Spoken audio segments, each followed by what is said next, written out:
The flu, everything you need to know to stay healthy. Before you watch this video, please take a moment to read the disclaimer and follow all the guidance it contains. Here's something that might surprise you. Right now, as you're watching this, about 1 billion people around the world are dealing with the flu.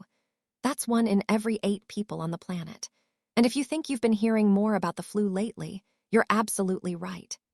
The 2024-25 flu season was the most severe we've seen in over a decade, with hospitalization rates nearly 3 times higher than normal. So why should you care about this? Well, because the flu isn't just an annoying inconvenience. It's a fascinating virus that's constantly evolving, and understanding how it works can literally save your life, or at the very least, save you from a week of misery. In the next few minutes, we're going to dive into what the flu really is, share some surprising facts that'll make you rethink how you wash your hands, and give you the tools you need to protect yourself and the people you care about. Let's get started. Section 1. What is the flu? Okay, so what exactly is influenza? At its core, the flu is a viral infection that specifically targets your nose, throat, and lungs. Think of it as a highly specialized invader that knows exactly where to attack your respiratory system. Now, here's where it gets interesting. You know how people always say, "Oh, I've got the flu," when they just have a cold? Those are actually completely different things. The common cold creeps up on you gradually, maybe a little tickle in your throat, then a runny nose over a day or two. But the flu, it hits you like a freight train. 1 minute you're fine, the next minute you've got a fever, body aches, and you feel like you've been run over by a truck. Here's something fascinating. The flu virus has these tiny protein spikes on its surface. Scientists call them H spikes and N spikes, that it uses like keys to unlock your cells. And here's the kicker. These spikes are constantly changing, which is why you need a new flu shot every year. The virus is literally mutating to stay 1 step ahead of your immune system. Oh, and one more mind-blowing fact. That flu virus can survive on your kitchen counter or doorknob for up to 48 hours. 48 hours. So yeah, washing your hands isn't just good advice, it's essential. Section 2. Surprising flu facts. All right, let's talk about some things that'll probably shock you about the flu. Ready? First up, you're contagious before you even know you're sick. That's right. The flu virus starts spreading from your body about 1 day before you feel any symptoms at all. So you could literally be giving the flu to your coworkers or family while you're sitting there thinking you're perfectly healthy. It's like the virus has this perfect stealth mode built in.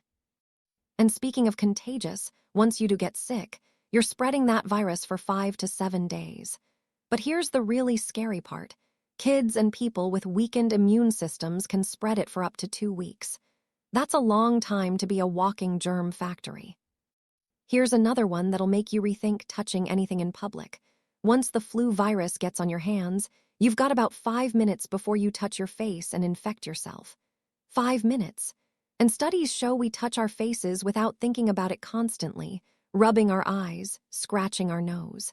It's almost impossible not to.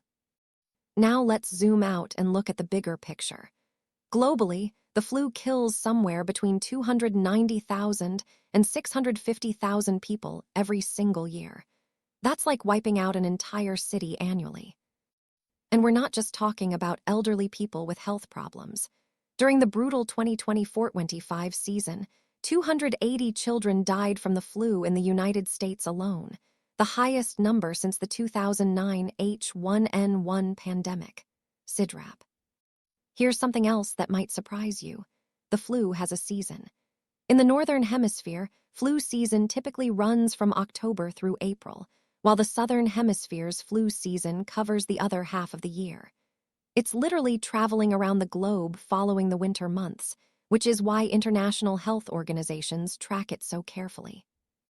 And finally, temperature and humidity actually affect how the virus spreads. In cold, dry air, like we have in winter, the virus can become airborne more easily. But in humid conditions, water molecules in the air actually interfere with transmission. So there's a real scientific reason why flu season happens when it does. Section 3. Prevention strategies. So now that we've thoroughly freaked you out about the flu, let's talk about what you can actually do to protect yourself. And spoiler alert, it's way more effective than you might think. The number one weapon in your arsenal, the flu vaccine.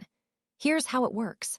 Scientists look at which flu strains are circulating, predict which ones will be most common during the upcoming season, and create a vaccine that teaches your immune system to recognize those specific viruses. It's like giving your body a practice run before the real threat shows up. Now, is it perfect? No. The virus mutates, and sometimes the predictions aren't spot on. But here's the thing. During the severe 2024-25 season, only about 1/3 of hospitalized flu patients had gotten vaccinated. That tells you something right there. Even partial protection is better than none. Let's talk about the basics that actually work. Hand washing, and I mean really washing your hands with soap for at least 20 seconds, is incredibly effective. Remember, that virus can only survive on your hands for about 5 minutes, so you've got a short window before it gets into your system. Wash before you eat, after you touch public surfaces, and definitely after you've been around sick people. Avoiding close contact with sick people seems obvious, but it's worth saying. The flu spreads through respiratory droplets when infected people cough, sneeze, or even just talk. So if someone at work is hacking up a lung, maybe skip the lunch meeting. Here's a myth we need to bust right now. You cannot get the flu from the flu vaccine. What you might feel is your immune system responding to the vaccine, which is exactly what it's supposed to do. That slight achiness means it's working, not that you're getting sick. And finally, lifestyle matters. Getting enough sleep, eating a balanced diet, managing stress, all of these things keep your immune system strong. Think of it like keeping your body's defense system fully charged and ready to fight. Section 4. What to do when you get sick. Okay, so despite your best efforts, you wake up one morning and boom, fever, body aches, that distinctive flu feeling. What now? First, recognize the symptoms early. Unlike a cold that builds gradually, flu symptoms appear suddenly.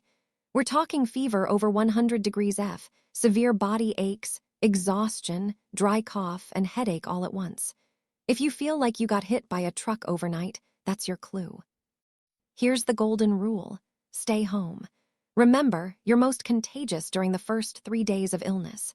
Going to work or school when you're sick doesn't make you a hero. It makes you a super spreader. Most people need to stay home for at least 5 to 7 days before they're no longer contagious. When should you actually see a doctor? If you're having trouble breathing, chest pain, persistent high fever, or if you're in a high-risk group, like very young kids, elderly people, pregnant women, or people with chronic health conditions, get medical attention. Don't mess around with this. Let's talk about rest, because this is where people screw up. Your body is literally at war with the virus, and that takes energy. Trying to power through and maintain your normal schedule can lead to complications like pneumonia or bronchitis. The average recovery time is 1 to 2 weeks, so give yourself permission to actually rest. Hydration is absolutely critical. Fever makes you lose fluids faster, and your body needs water to flush out the virus and maintain all its defense systems. We're talking water, clear broths, electrolyte drinks, anything that keeps you hydrated. Now, medication. Over-the-counter options like acetaminophen or ibuprofen can help with fever and aches, but they're just managing symptoms.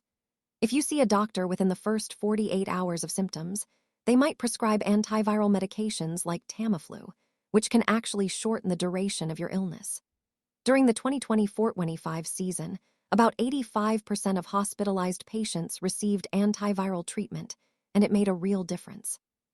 Section 5. FOODS and Nutrition for Recovery. Here's where we get into something really cool. The science behind why your grandma was right about chicken soup.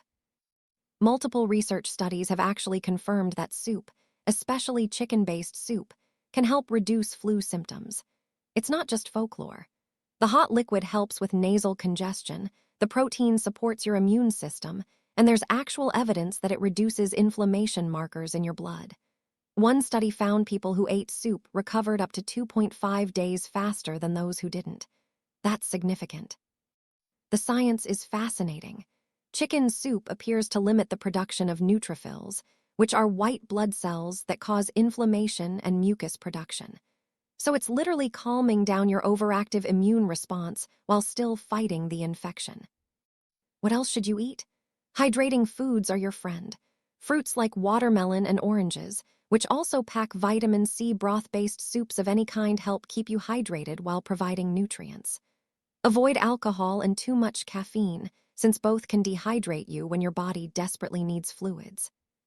Now let's talk about honey, because this is genuinely surprising. Research shows that honey is actually more effective than many over-the-counter cough medications. Multiple studies found that honey reduces cough frequency and severity better than placebo treatments. Just a spoonful in hot tea or warm water can provide real relief. The only exception: never give honey to babies under 1 year old. EBM, BMJ+1. Supplements like vitamin C, zinc, and elderberry have some supporting evidence for immune support, though results vary. They won't cure the flu, but they might help your body fight back more effectively. Conclusion.